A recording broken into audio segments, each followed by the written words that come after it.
బూడిదలో పోసిన పన్నీరు ఏ రిజల్ట్ ఉండదో, ఉపయోగం లేదంటే కనీసం మెజారిటీ తగ్గించడానికి ఖర్చు పెట్టారు. మరి ఏ కాన్ఫిడెన్స్ తో ముద్రగడ పద్మనాభం పేరు మార్చుకుంటానని సవాల్ చేశారు? నేనేమంటానంటే ఇదే పద్మనాభం గారు ప్రజారాజ్య పార్టీలో కాంగ్రెస్ తరఫున ఎంపీగా ఎమ్మెల్యేగా నిలబడ్డాడు. వంగాగీత గారికి అపోనెంట్ గా, వెంకటగీత గారికి ఆపోజిట్ గా రాజశేఖర రెడ్డి గారితో ప్రేమ కారిపోతూ రాజశేఖర రెడ్డి గారు అంటే ఆ కుటుంబం అంటే నిలబడ్డాడు. ఆయనే ఓడిపోయాడు సార్. నువ్వు ఏ కాన్ఫిడెన్స్ తో ఏం చేద్దామని, నువ్వే ఓడిపోయిన చోట ఇంకెవడో ఓడగొడతానంట.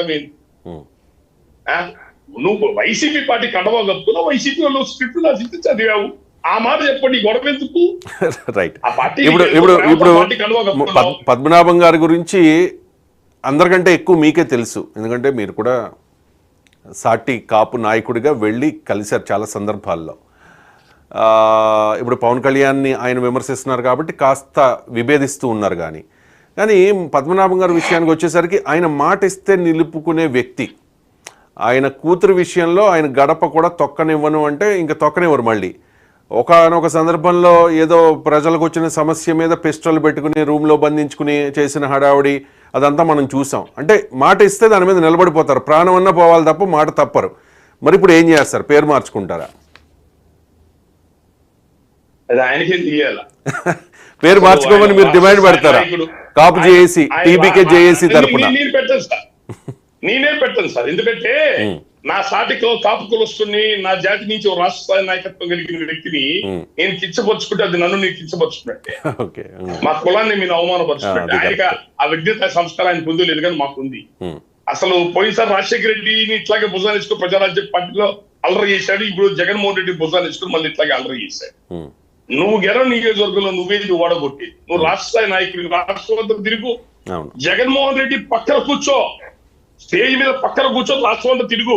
మేము గర్విస్తాం మా జాతోడు రాష్ట్ర స్థాయిలో తిరుగుతున్నాడని చెప్పని. వాడెవడో కింద మనం పనుల్లాగా తిరగమని చెప్పండి. గోదావరి జిల్లాలో, వెస్ట్ గోదావరిలో, ఈస్ట్ గోదావరిలో తిరిగేది రాష్ట్ర స్థాయి నాయకుడిగా నువ్వు. నేను 5 రాష్ట్రాలు తిరిగే మనిషినండి. నేను ఎలక్షన్స్ తెనూరు 2 జిల్లాలు తిరిగేదేంది, పిఠాపురం చుట్టూ తిరిగేదేంది నీ స్థాయికి. మిమ్మల్ని మీరు ఎక్కడికి తెచ్చపరుచుకుంటున్నారు, తెగదాచుకుంటున్నాను మీకు తెలుసా? మిమ్మల్ని ఎవరేమనట్లా, మీరే తెగదాచుకుంటారు. ఈర్ష్య, అసూయ, ద్వేషంతో నీకేముంది? నువ్వు నాయకత్వం 50 ఏళ్ళ రాజకీయ జీవితం చూడలా?